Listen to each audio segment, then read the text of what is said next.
Հայաստան։ Բիբլիական այս երկրում է ապրում երկիր մոլորակի հնագույն ազգերից մեկը։ Աշխարհի բոլոր հայերի միայն 1/4-ն է ապրում հայրենիքում։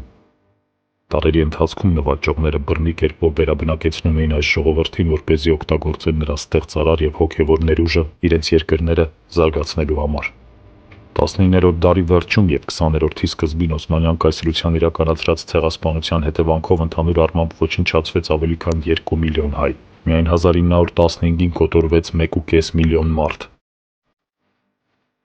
Փրկվածները ցրվեցին աշխարհով մեկ, իսկ Հայաստանին մնաց իր պատմական հողերի 1/10-ից էլ պակասը։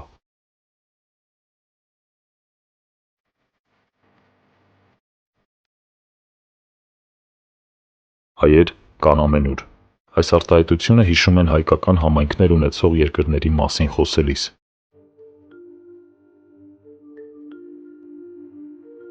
Ցրված լինելով աշխարհով մեկ, այդ համայնքներից շատերը ունեն փառահեղ եւ հնագույն պատմություն։ Նրանցից մեկը հնդկահայքն է։ Ըստ որոշ աղբյուրների հայերն առաջին անգամ Հնդկաստան են եկել մեր թվարկությունից առաջ 2-րդ հազարամյակում Շամիրամի հետ Ասորեստանից։ Պատմական աղբյուրների համաձայն հայերը ներթափանցել են Հնդկաստան նաև մեր թվարկությունից առաջ 327 թվականին Ալեքսանդր Մակեդոնացու զորքերի կազմում, որոնք այստեղ էին արշավում Հայաստանի տարածքով։ Հնագույն փաստաթղթերը վկայում են, որ հայերը հաճախ էին մեկնում Հնդկաստան եւ քաջատեղյակ էին հնդկական թերակղզու քաղաքական, սոցիալ-մշակութային եւ տնտեսական կյանքին։ 7-րդ դարում մի քանի հայկական բնակավայր է հայտնվում Կեռալայում, Հնդկական օվկիանոսի Մալաբարյան ծովափի շրջանում։ Այստեղ հայերը վերահսկում էին միջազգային առևտրի, մասնավորապես թանկարժեք քարերի, գործվածքների եւ համեմունքների շրջանառության մեծ մասը։ 20-րդ դարի կեսերին Դելիում հրապարակված արխիվային տվյալների համաձայն 780 թվականին Թովմաս անունով հայ վաճառական դիվանագետը ցամաքով եկել է Մալաբարյան ծովափ։ Միայն 7 դար անց 1498 թվականին Վասկո դա Գաման հասել է այստեղ ծովով։ Հնդկաստանն իր հսկայական եւ գերբնակեցված քաղաքներով գայթակղիչ մարտահրավեր էր հայկական ձեռներեցությանն ու հնարամտությանը։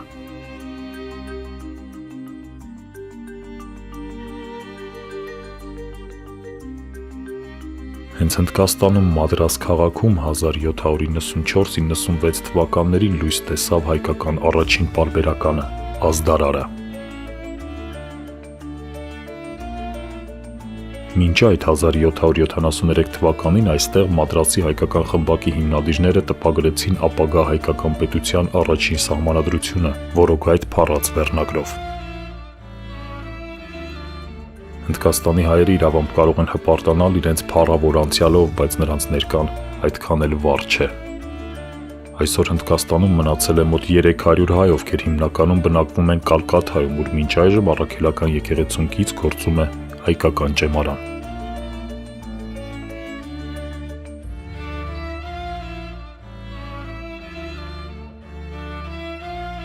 Պատմական Հնդկաստանի ողջ տարածքով մեկ ցրված բազմաթիվ հայկական եկեղեցիներից պահպանվել է մոտ 1 տասնյակը։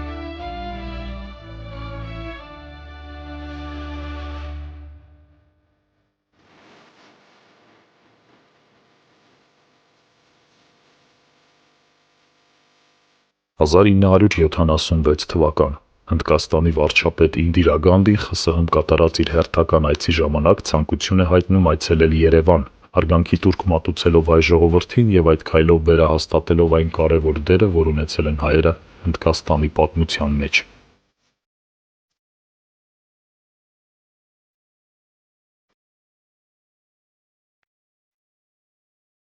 Դելիի նրա տուն-թանգարանում այսօր էլ պահվում են այն գրքերը, որոնք նա նվեր էր ստացել Հայաստանում։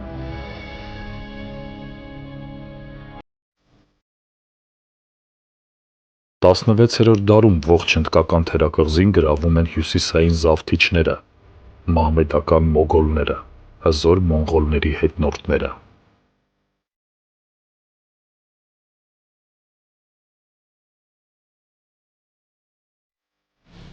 Դա հավերժորեն փոխում է Հնդկաստանի պատմության ընթացքը։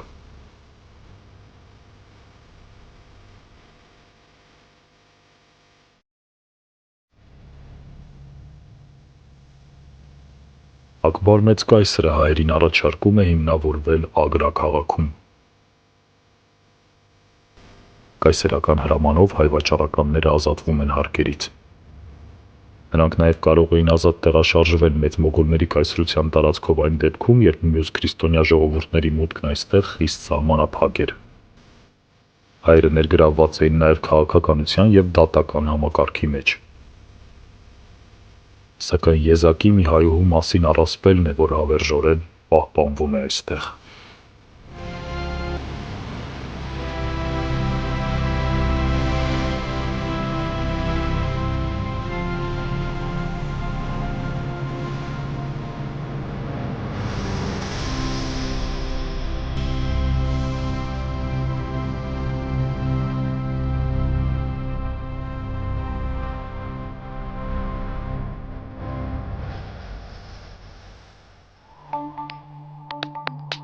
Հնդկաստանը տարիմաստությունների երկիր է։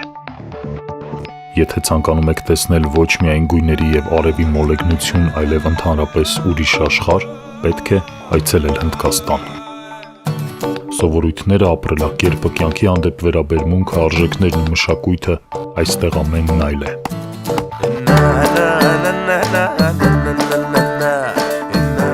Հնդկաստանն աշխարհի հնագույն քաղաքակրթություններից է։ 21-րդ դարում հնդիկներն իրենց հպարտորեն անվանում են աշխարհի ամենամեծ ժողովրդավարություն։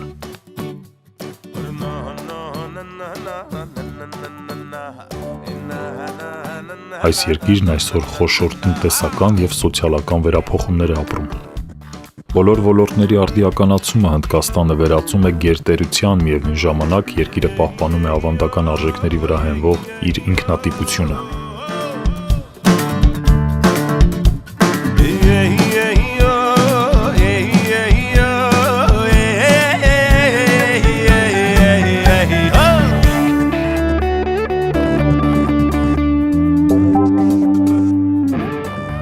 Պաշտոնական տվյալների համաձայն այսօր այստեղ ապրում է ավելի քան 1 միլիարդ 100 միլիոն մարդ, ըստ ոչ պաշտոնական տվյալների ավելի քան 1 միլիարդ 300 միլիոն։ Թերևս աշխարհում ուրիշ ոչ մի տեղ տրամագծորեն հակադիր երևույթները այդքան ներդաշնակորեն չեն միահյուսվում, որքան Հնդկաստանում՝ շքեղության կողքին ծայրահեղ աղքատություն, կաստաների, մշակույթների և կրոնների խառնարան։ Բայց այդ հակադրություններն ունեն մեկ ընդհանրություն. ինչ հավատք էլ ունենա, որ կաստային էլ պատկանի Հնդկաստանի ցանկացած բնակիչ, կյանքում գոնե մեկ անգամ պետք է այցելի Թաջ Մահալ։ Վերապրի հայտնության և գեղեցկության աներևակայելի զգացումը, հիանալով սիրո արտասովոր պատմությամբ։ Ցերեկը Թաջ Մահալի մարմարյա կաթնաճերմակ պատերը ընդունում են վառ արևի ճառագայթները և իրենք էլ են լույս ճառագում։ Այսպես է իրականացվում հնագույն իմաստունների կողմից բացահայտված տիեզերական օրենքը՝ աշխարհին տալ այնքան, որքան նրանից վերցրել ես։ Հենց սա էլ աշխարհակարգի ներդաշնակությունն ու կատարելությունն է։ Գիշերով Թաջ Մահալը գեղեցկության և հրաշքի առաքելություն ունի։ Նրա մարմարե պատերը մանուշակագույն փայլ են շողարձակում, իսկ վաղ արշալույսին՝ վարդագույն, գրեթե սադափե լույս։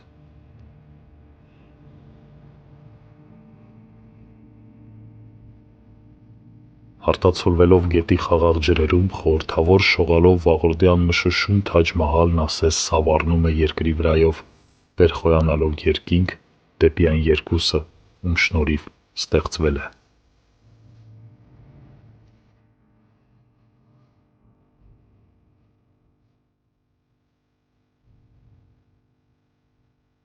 Թաջ Մահալը միայն ճարտարապետական հրաշք չէ, այն Հնդկաստանի մեծագույն հանելուկներից մեկն է։ Ողջ նախագիծը, շինությունների կառուցվածքն ու հատակագծերը հենվում են մաթեմատիկական մանրակրկիտ հաշվարկների վրա։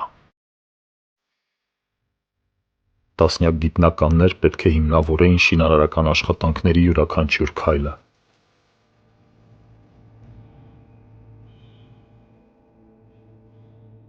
Թաջ Մահալը տեղակայված է 10 հեկտար տարածքի վրա։ Բոլոր կառույցները շաղկապված են երկրաչափական միասնական տրամաբանական համակարգում։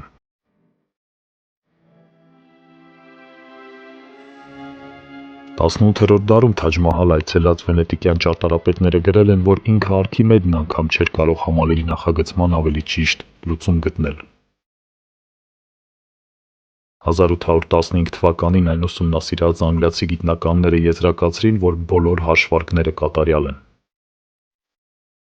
Նրանց կարծիքով դամբարանը հավերժ կանգուն կմնա, քանի որ կառուցված է բնական և հասարակական պահանջներին լիակատար համապատասխանությամբ։ Ինչ իմաստ են դրել ճարտարապետները մաթեմատիկական այս հաշվարկների հիմքում, որն է բոլոր առումներով խստագույն համաչափության մոգական և փիլիսոփայական առաքելությունը։ Բանաստեղծների գովերգած Թաջ Մահալը դարերի վեր ընկալվում է իբրև խոր և հավատարիմ սիրո խորհրդանիշ։ Միթե այդպիսի վիթխարի շինությունը կառուցվել է հիշատակ լոկ մեկ կնոջ։ Ո՞վ է եղել այդ կինը։ Արդյոք հնարավոր է այդպիսի սեր իշխանության սառը և մշուշոտ գագաթին։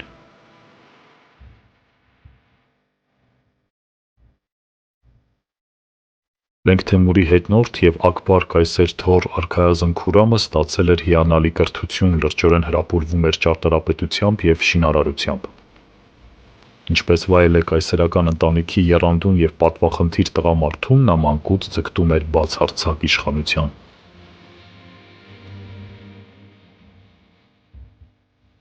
Պատմությունը վկայում է, որ նրա տատը հզոր Աքբարի կանանցից մեկը հայուհի էր, Մարիամ անունով։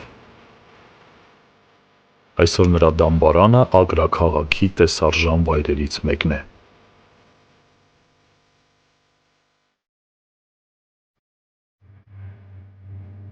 Մշակութային և կրոնական տարաձայնությունները մեղմելու համար ամենազոր Աքբարը խոհեմաբար քննության էր առել քրիստոնյա, մահմեդական և հինդու հավատքների ներկայացուցիչ կանանց։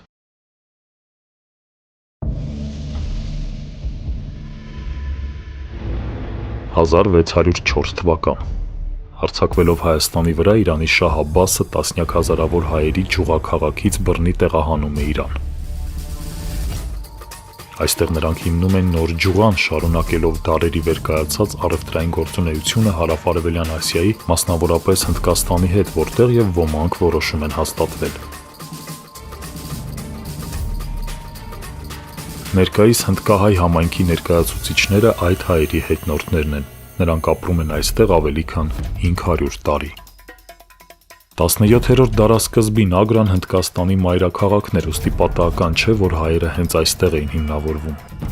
Հայերի երբեմնի ներկայության չափերը հասկանալու համար բավական է այցելել Ագրայի պատմական կենտրոնում գտնվող հայկական գերեզմանատուն։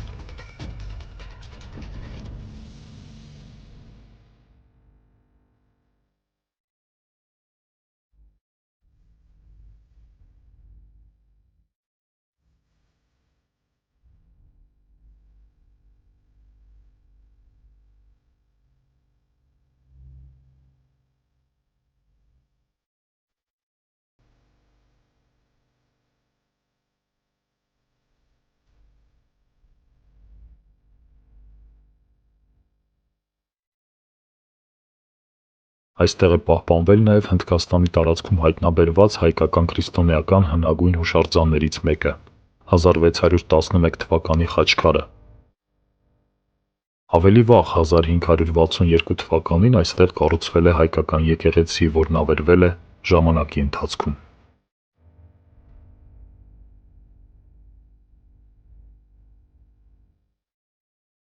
Պատումի համաձայն, Պարսկաստանից տեղափոխված հայերի թվում էր նաև գեղեցկուհի Արգումանդի ընտանիքը։ Լինելով շատ հարուստ, նրա հայրն անմիջապես արժանանում է կայսերական ընտանիքի բարեհաճությանը։ Իր ողջ կյանքի սիրուն Արգումանդը հանդիպում է մանուկ հասակում։ Գրականության մեջ գունագեղորեն նկարագրված ճակատագրական հանդիպումը արքայազն Քուրամի հետ սկիզբ է դնում բոլոր ժամանակների մեծագույն սիրուն։ Սիրահարների միջև հարաբերությունները ամենասկզբից իսկ հարթ չընթացան։ Արգումանդը ստիպված էր իր սիրեցյալին զիջել պարսիկ արքայադստեր, ում հետ ամուսնությունը քաղաքական նկատառումներով էր։ Մեծ մոգոլների կայսրությունում տղամարդն իրավունք ուներ 4 կին ունենալու։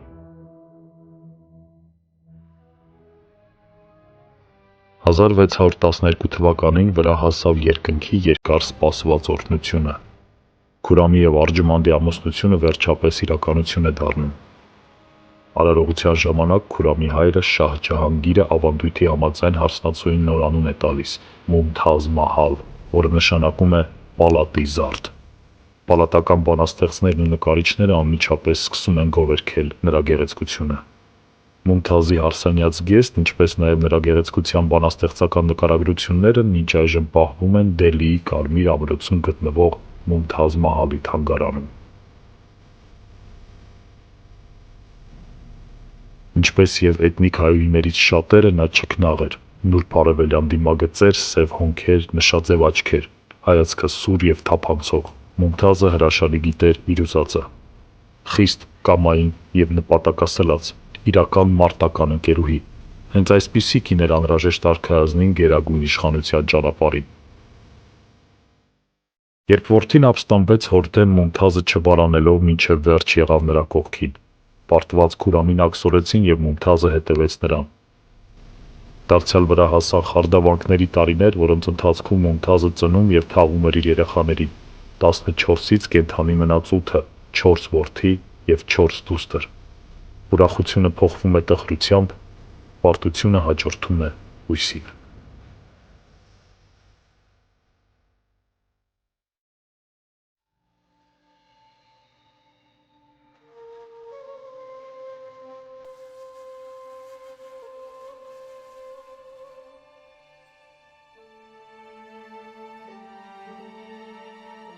Հայտնի չէ, թե երբ Քուրամը որոշեց սպանել եղբայրներին և ինչպես դա նրան հաջողվեց։ Ոտնատակ տալով արյունակցական կապերը նա հասկացրեց, որ իր համար աշխարհում ամենաթանկ բանն իշխանությունն է։ Դրա համար պայքարում տեղ չունի խղճի խայթը, այստեղ հաղթում է ուժեղագույնը։ Քուրամը գահ բարձրացավ արյունոտ ձեռքերով և վերցրեց Շահ Ջահան անունը, որը նշանակում է աշխարհի տիրակալ։ Իսկ կողքին, ինչպես միշտ, նրա սիրելի Մումթազն էր։ Ամուսնու վրա նրա ազդեցությունն ահռելի էր։ Պատմաբանները պնդում են, որ կայսրությունում առանց Մումթազի գիտության չէր ընդունվում որևէ որոշում։ Լինելով պետական կնիքի պահապան և խորհրդական, առանց նրա ներկայության չէր անցնում և ոչ մի ընդունելություն։ Նրան անվանում էին կայսրության իրական տիրակալ։ Իշխանության ընդհանուր ձգտումը, ընդհանուր հանցագործություններն ու հույսերը նրանց սերը ավելի են ամրապնդում։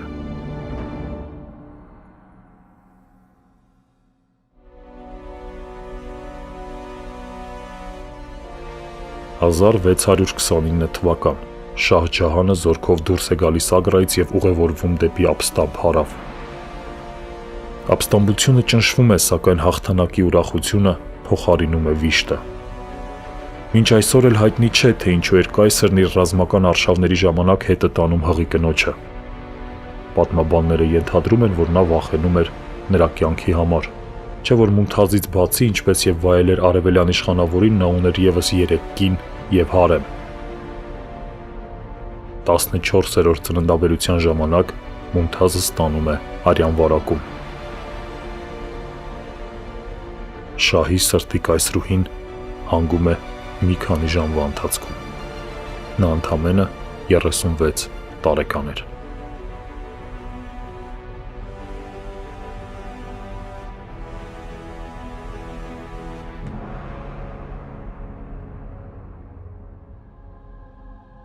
Ութ օր կայսրը մնում է փակված սիրելիի աճյունի կողքին առանց հաց ու ջրի, իսկ երբ ամբողջովին ճերմակած դուրս է գալիս, ողջ կայսրության տարածքում սուգ է հայտարարում։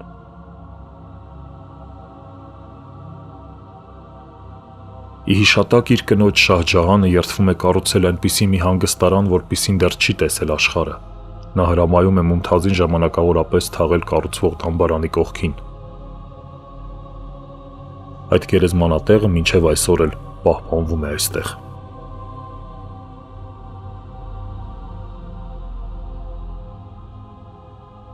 Շահ Ջահանը վճռեց խորհրդի հրավիրել արևելքի լավագույն մասնագետներին։ Նրանք ժամանեցին Բուհարայից, Սամարկանդից, Բաղդադից, Դամասկոսից և Կոստանդնուպոլսից, որտեղ լավագույն ճարտարապետներն ու շինարարներն այն ժամանակ հայեր էին։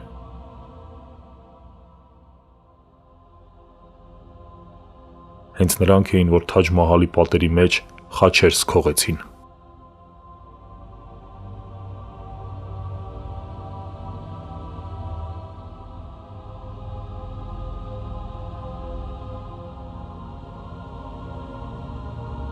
Թե անմիջապես հանգստարանի, թե նրան շրջապատող հսկայական համալիրի տարբեր մասերում աչքի են զարնում հայկական ավանդական խորհրդանշերը։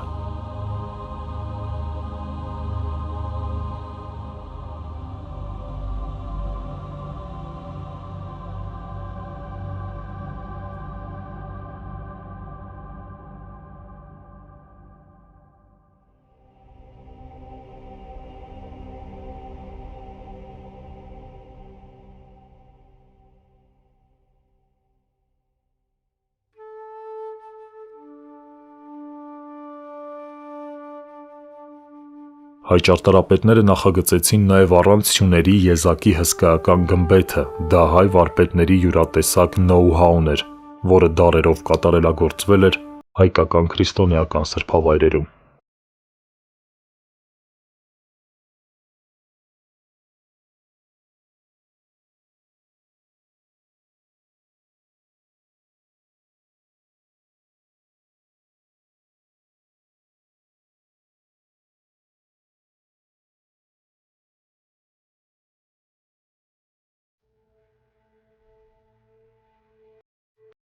Քննարկվում էին բազմաթիվ տարբերակներ, խոտանվում հարյուրավոր նախագծեր։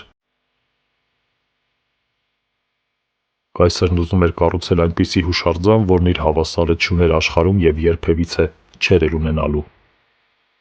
Մասնագետները նախագծում էին, պաշտոնյաները հավաքում էին բանվորներին, քարհանքերում սղոցվում էին լավագույն մարմարի հսկայական կտորներ։ 20,000 վարպետ էր մասնակցում Թաջ Մահալի շինարարությանը։ Այդքան մարդ տեղավորելու համար կառուցվում է հատուկ քաղաք՝ Մունթազաբադ։ Սպիտակ մարմարի տեղափոխման համար 1000 փիղ էր օգտագործվում։ Ողջ շինանյութը բերվում էր հեռվից, ավազաքարը Սիրիայից, կիսաթանկարժեք քարերը Աֆղանստանից, Պարսկաստանից և Միջին Ասիայից, նեֆրիտը Չինաստանից, մալաքիտը Ռուսաստանից, սարտոնիքսը Բաղդադից, փիրուզը Տիբեթից։ Սպիտակ մարմարը, որով երեսպատված էր դամբարանը, բերվում էր Ագրայից 300 կիլոմետր հեռավորության վրա գտնվող Մաքրանի քարհանքերից։ Թաջ Մահալի ճարտարապետական ձևավորումը հիմնված է բացարձակ համաչափության հայեցակարգի վրա։ Համալիրի յուրաքանչյուր տարրը կրկնվում է 4 անգամ։ Շահն անձամբ էր հետևում բոլոր համամասնությունների պահպանմանը։ Սիրո այս անհավանական ու ահռելի խորհրդանիշը կառուցելու համար պահանջվեց 22 տարի և 32 միլիոն ռուփի։ Այսօր դա կազմում է ավելի քան 10 միլիարդ դոլար, ինչը դարձնում է Թաջ Մահալը աշխարհում մարդու ձեռքով երբևէ կառուցված ամենաթանկ շինությունը։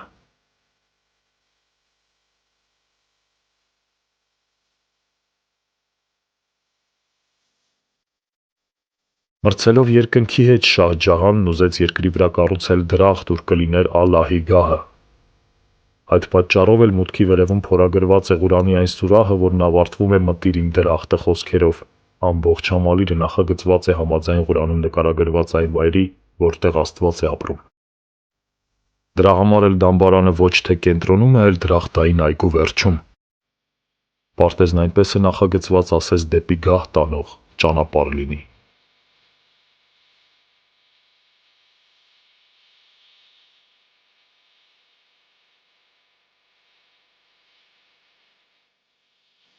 Անհնար է, որ փառամոլու հավակնոտ Շահ Ջահանը այս խելահեղ նախագծում մոռանար իր մասին։ Անցան տարիներ և պատմաբանները վկայություններ գտան, որ նա պատրաստվում էր ևս մեկ դամբարան կառուցել, բայց արդեն սև մարմարից և իր համար։ Հետազոտողները Ջամնա գետի մյուս ափին գտան լցված 5 և սև մարմարե սալիկների անավարտ հատվածներ։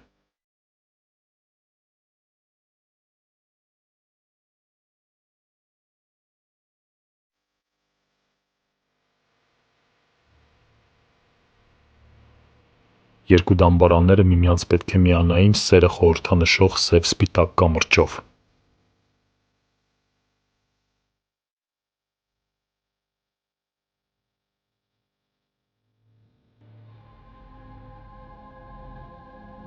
1658 թվականին Շահ Ջահանը հիվանդացավ, եւ դա բավական էր, որ նրա որդիների միջև պայքար սկսվեր իշխանության համար։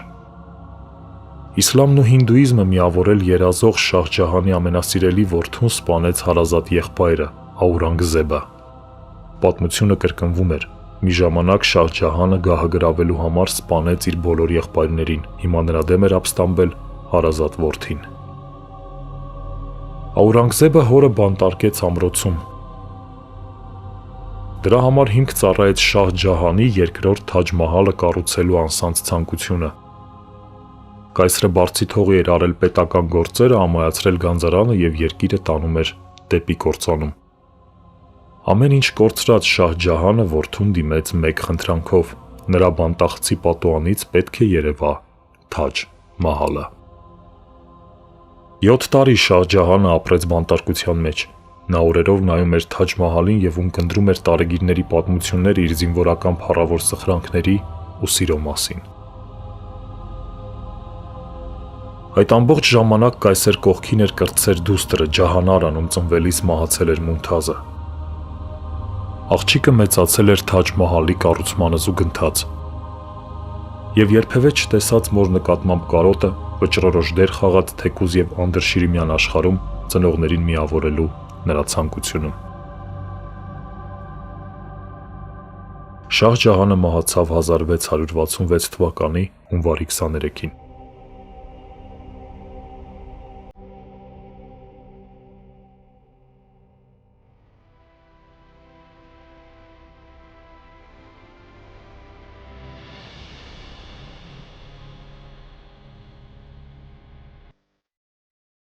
Ջահանարայի պնդմամբ մոգոլների կայսրության նոր տիրակալը հորը թաղում է Թաջ Մահալում,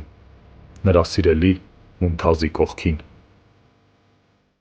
Դրանով իսկ միակ աններդաշնակությունը հաղորդելով այն բացարձակ համաչափությանը, որը Շահ Ջահանն այդքան արժևորում էր։